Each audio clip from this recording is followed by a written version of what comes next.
Here we have it. Jim Harbaugh and the Chargers camp in full swing. He was lurking, Jim Harbaugh, yesterday. Robert Mays, host of the Athletic Football Show. What is going on with Jim Harbaugh here? What is happening? I never know what's going on with Jim Harbaugh. His opening press conference, he was going through all the presidents he's met and where he's met them. Just the day-to-day entertainment of covering that team, I think, has to be amazing. I've got a working theory that the more unhinged you are as a general human being, the better NFL head coach you are. And so I think that Jim Harbaugh is probably at the top of that list right now. That is me that photo is me when I'm watching anything on television, and that scary movie with Allison Brie and her husband, Dave Frank, is it Franco? Whatever that movie is, that is me. That is like, I close my eyes. I don't want to see it. I don't think scary movies have a place with promos during sports events. I'm babysitting my nephews and nieces a lot lately. And I'm like, don't look at this. I'm gonna have to deal with this 6 hours later when you're going to bed. Eyes, cover them. It is insane what they're showing. Anyway, this is not where I thought we'd start with this, but that is Jim Harbaugh. That's what that reminded me of. And here we are with host of the Athletic Football Show, Robert Mays, who we'd love to hang out with. I can't believe training camp's here. It's unbelievable. You and I love Phillip Rivers, but we got to talk about things that are going on right now. You know who I love this year? I love Jared Goff. I did not give him enough love last year, and everybody was all over him, but now I'm completely in. How was he looking yesterday at Lions camp? Good. I talked with Jared yesterday, and I just think that he's really entering into a new phase of his career. And I think it speaks to the Lions overall. This feels like a team in transition in ways both good and bad. But in talking to him yesterday, he's 31. I was talking to him about his baby and, she was born a few weeks ago.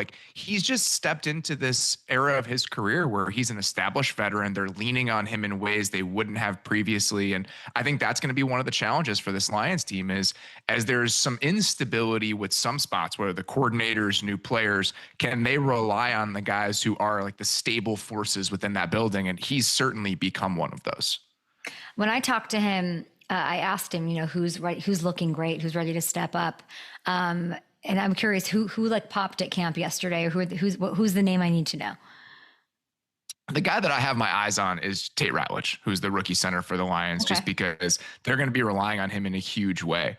I was wondering how that offensive line was going to shift without Frank Ragnow, and I thought that they might put Graham Glasgow at center because he's a veteran, and that team has really enjoyed the benefits of an elite center for the last few years, and that seems to be what they're doing with Tate Ratledge. And he's a guy that is 6'6". He's really crazy athletic, and they're going to give him the first shot there. And if he can step in and be a good player from day one, there's a chance that offense doesn't miss a beat even without Ragnow in the lineup.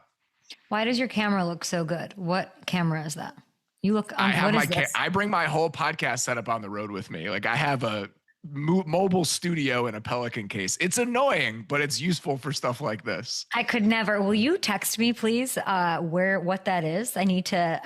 Sure. You look awesome. And I can't believe you're on the road doing all of this. I feel like I'm trying to think. Hamilton, remind me of who was it? Williams? I'm trying to think who Jared told me popped. I can't remember now. Ham, are you here? Yep. It was Jameson Williams, right? It was Jameson Williams. Yep. What did he say? He was just talking about how he's standing out. He expects him to make a big breakout year. I can't remember the exact wording that he used, but basically a breakout year is coming for Jameson. I love that. So you're in Arizona. Thanks, Ham. I literally could not think of it. So I'm expecting a breakout year from Jameson Williams because that's what Jared Goff told me. You're talking to all the quarterbacks. I believe are in Arizona now. Is that right? I am. Yep. I'm in Tempe right now. I'm going to see the Cardinals in about 2 hours here. Well, look out for the scorpions in your shoes. And who are you looking out for? What is the biggest question you have about this Cardinal squad with the easy stuff schedule to start the year? Are they being overlooked? I think they might be because obviously the offense has been pretty consistent with Drew Petzing and Kyler Murray in their first couple of years since he came back. And the defense it's hard to keep track of all the new talent that they have on defense. Calais Campbell, Dalvin Tomlinson, Will Johnson, Josh Sweat, Walter Nolan. I mean, this is going to be a completely different unit from what it was a year ago. And I thought they were well coached last year. I think that Nick Corrales, their defensive coordinator, has a lot of interesting ideas. They just didn't have much talent. The talent should be less of a problem this year. So if that group can take a huge leap and the offense stays consistent, I absolutely think that they'll be competitive in that division. Darius Robinson barely played last year, the first rounder. We'll see how he looks. I'm excited about that. Is there any, can they disrupt what's going on with we had Mike Singletary on yesterday. He's talking himself into the Niners winning the division, then the Rams D-line, and talking about experience and being there. The Cardinals do not have that as this squad. Any chance they can make some noise here? How would they be able to upset those two at the top? I think it's the defense really turning things around, like going from a slightly below average unit to like a top 10 unit with all those additions. And I think it's the young players on offense taking a significant step forward.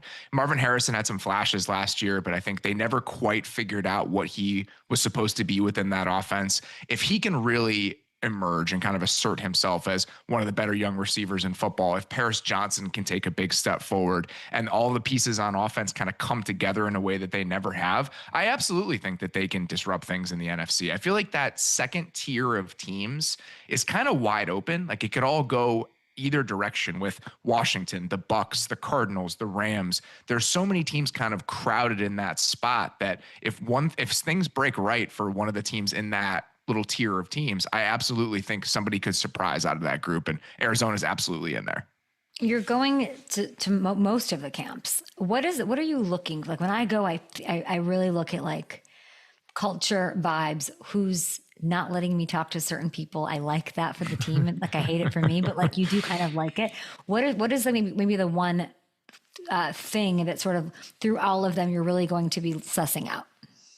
I really talk to mostly coaches when I'm here. And I think it's about where you want to be better, where you did your self-scout in the off season. Where do you think your holes are? How are you going to kind of evolve from year to year?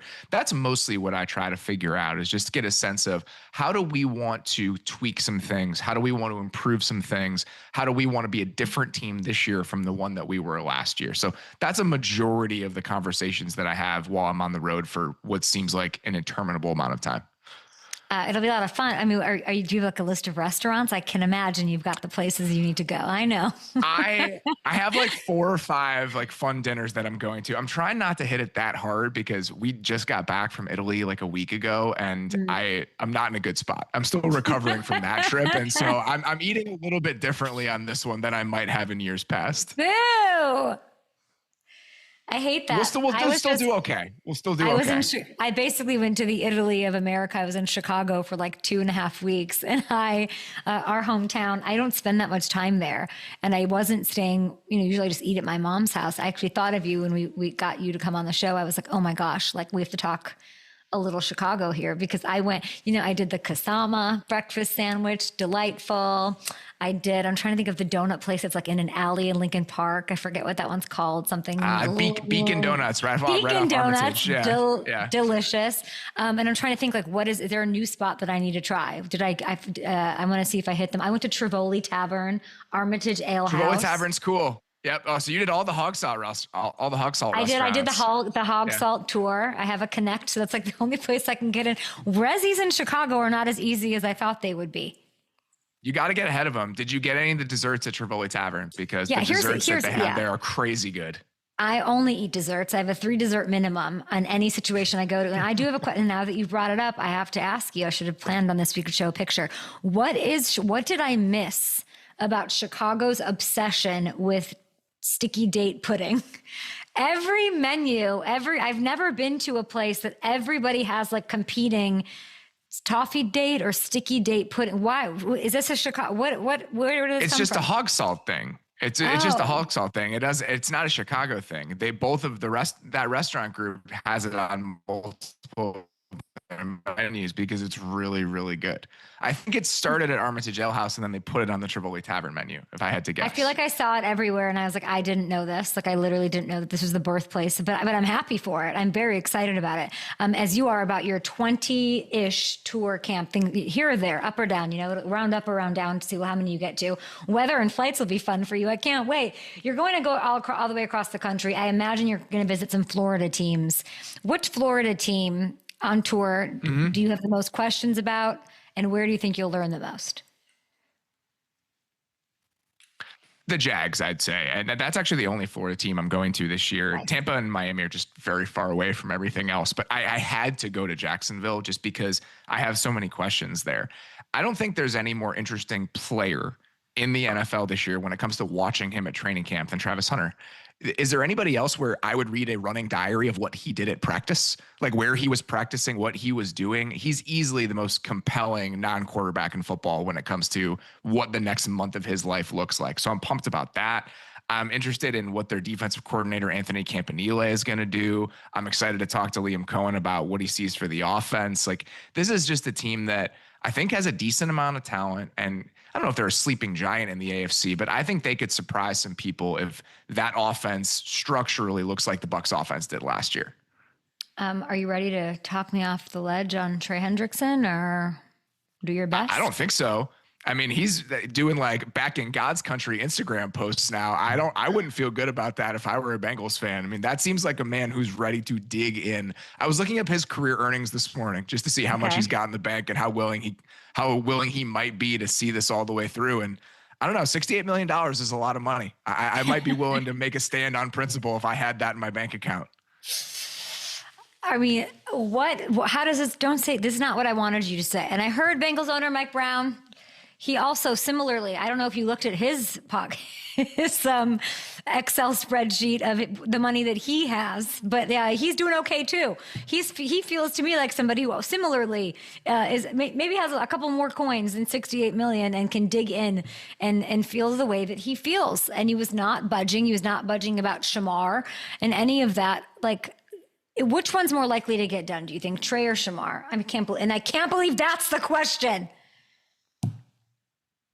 I would probably say SHEMAR just because I think that he has less leverage here. You know, the idea of him sitting out the season and going back through the draft, like, it would be unprecedented. I just can't imagine that happens. Again, Trey's got $68 million in the bank. I'm not sure SHEMAR's got that to fall back on. So I feel like that's the more likely one. But man, if you're a Bengals fan or a Cowboys fan, having to listen to those media appearances from your owners yesterday, talking about players and contracts and everything else, it's not a great way to start the season. The vibes are not strong in either one of those places. And we've seen it before in all places. I do think that Jerry will write the check. I have no doubt Jerry will write the check. I'm not worried about Micah. I'm not. Are you disagreeing? No, I'm not worried about it happening. He was saying the same stuff about Dak last, like if you go back and listen, and we might, I don't know if, do we have the bite, Richard?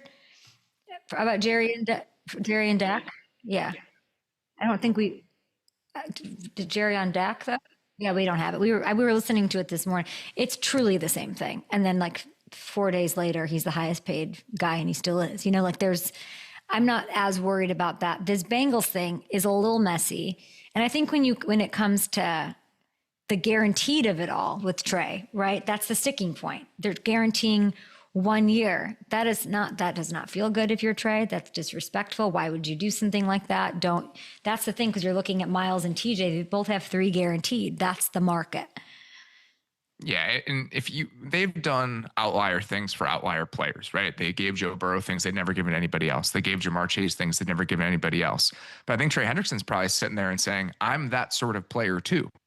I rightfully was in the defensive player of the year race last year. And the fact that all of these guys at the position have gotten these contracts this offseason, I can understand him sitting there like the Will Smith meme looking around being like, why is this happening? Like, why am I the one who's left out in the cold here when I've been almost as productive as all these guys who are getting $40 million a year? He is that guy. He's top 3 in sacks over the last 4 years. And it's interesting. We're talking about who can dig in there. I mean, that's logical to think, right? Like, oh, like SHEMAR needs the money more. Like, I don't know. He doesn't know what he doesn't know, right? Like, there's that part to it. Trey, I don't know. They need Trey. They don't have leverage, the Bengals, in my opinion, in not as much, because I don't think that they do anything without Trey this year. I think they need Trey more than SHEMAR right now, this year, this window. And that, I think, helps Trey hopefully get back there and get it done. I don't know. You'd think so. And I think if they were viewing it that way, where it's like, we have a chance right now, I think there would be some increased urgency. But I don't ascribe normal thinking to this team in the way that they see these situations, because they just don't approach them the same way that a lot of other teams do.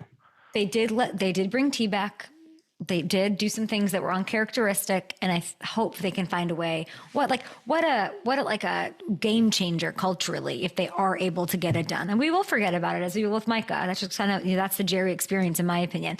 For this one to, for this Bengals experience to end well, I was shocked that they brought T back. No one more shocked than me. I thought it was over. For them to make that happen, I think Joe a big part of that, a big catalyst for that change, in sort of, departure from the way business is usually done. Hopefully that transfers now. I don't know. I don't know who has the leverage on any given day. I literally cannot believe we're still talking about this. You are over there in Arizona. We talked a little bit about Chicago, the food scene. I guess we should talk about the Chicago Bears. We had Mike Singletary on. He's very cautious about hype with them. Would not call them a playoff team to me. Said that we still have to see Caleb and his work ethic. It was sort of, like he was not putting, maybe it's just like, Mike Singletary, tough love kind of a thing. Bears vets take the field today. What are you watching for as far as Caleb's developing under Ben Johnson? I'll say this. I know all about Mike Singletary, tough love. He was my football coach for 2 years when I was 13 and 14 years old. What? So I've gotten that first up close and personal. What are you talking about? Kid. He was my youth football coach, Mike Singletary, for 2 years. So I know Coach Mike very well, and I understand that mindset. So I'm not surprised by that whatsoever. Was he the toughest boss you've ever had in your life? He's certainly one of them. And the story I always tell is, I think it was when I was in 8th grade, we were practicing, and he came to practice in full pads and was like going through bag drills in full pads. And at this point, I don't know, he was probably 45, 50 years old. And he still looked like he could play in the NFL. It was remarkable. So I've got plenty of fun stories, but he was a very fun coach to have, even though he definitely was hard on us. The Caleb Williams part of it. Hold on, no, I'm just trying to imagine like who the other boss is that rivals. Like who's the jerk that, that not that Singletary is a jerk, but who's the hard ass that you've had in your young career as a journo that rivals Mike Singletary? And tell me who that is so I never apply for that gig. I think most of my bosses were pretty good. I mean, I worked, people that know my history. I mean, I worked for one boss for most of my career at this point, but I would say Mike Singletary was probably a tougher boss than Bill Simmons. I think I can confidently say that. How tough of a boss is Ben Johnson? Very. Yeah. Very. And I think that that's probably a good thing, because the standard and I think the bar and the expectations, I think, are going to be very, very high in that building. And I think that's a good thing. I feel like hard coaching and that's something that Caleb Williams has asked for. And I think that's exactly what he's going to get with Ben Johnson. You watch the Lions the last few years, and the thing that jumped out to me consistently is the details in the offense. The details in the offense were so well coached. They were so well designed. And I think that in order to play like that, you have to hold your players to an exacting standard. And I think that's exactly what Ben Johnson has done. And I think that's exactly what he's going to do. Yeah, we were talking a little bit with Hamilton even just yesterday about, there's obviously the offensive line and 68 sacks and he's got to get the ball out quicker. But Ben Johnson, just his play, his schemes, his playbook will hopefully help these receivers be able to be like, I kept watching, I feel like last year, and the receivers just weren't at the right place, the right time, the rhythm wasn't there. And that's why he held on to the ball a lot of the time. So I'm excited to see how his play calling, how his just what he's going to do for the receivers and the routes sort of help things be calmer for Caleb, who I love that he showed up a couple of days early. I think it says a lot about Caleb and his mentality, and I'm excited for them. I'm excited for your big tour. Oh my gosh, we have so much exciting stuff going on with the Athletic Football Show, going to 20 plus teams. I'm going to challenge you to hit 21 teams. Hit one for me. Check out the Athletic Football Show on YouTube, wherever you get your podcast. So many nuggets. And the coaches are some of the hardest to get. And this guy's going to, Liam Cohen, I've never met him, but Robert Mays is going to over there with Travis Hunter. So you guys like fantasy, obviously, if you like sports betting, if you just want to know and get set for the NFL, guys, please follow Robert Mays and the Athletic Football Show. Thanks, my friend. Thanks. Hog salts, sticky date pudding. We'll be back after this.